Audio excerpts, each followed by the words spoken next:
J'aime la Porte Saint-Jacques et je la soutiens. C'est en ces termes que la campagne de dons pour restaurer cet édifice du XVe siècle est lancée. Retenu dans le cadre de la mission du patrimoine portée par Stéphane Bern, ce monument emblématique de la ville de Cognac est en très mauvais état. Il y a des infiltrations d'eau et l'eau arrive à enlever le mortier qu'il y a entre les pierres et petit à petit peut déceler des pierres. Donc le projet de ces tours, c'est à la fois de faire des travaux pour les préserver pour les siècles à venir, hein, évidemment, comme, pour qu'elles vivent aussi longtemps qu'elles ont déjà vécu, et en même temps de permettre aux touristes, aux Cognaçais, aux Charentais de se les approprier. Les tours sont en effet inaccessibles au public depuis plusieurs décennies. Pour remettre en état cet ensemble, il faut un peu plus d'1 million d'euros. L'État, les collectivités territoriales et la Fondation du patrimoine vont financer l'essentiel, mais il y a un reste à charge.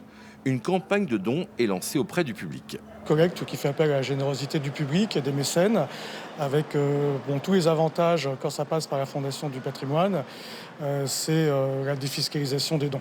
Les commerçants cognaçais apportent leur soutien à cette opération avec des bulletins disponibles dans leurs établissements. Le patrimoine a été une locomotive pour attirer les touristes cet été. C'est évidemment une dynamique qui est liée à plein de facteurs, mais notamment par la réhabilitation du patrimoine. Donc il y a la mise en avant de notre produit phare, hein, bien sûr, mais il y a aussi tout le côté historique de la ville qui est année après année mis en valeur par des projets comme celui-là. Ces tours historiques ont inspiré une trentaine d'artistes venus du monde entier. Leur travail est actuellement exposé dans les locaux de la Maison Hennecy.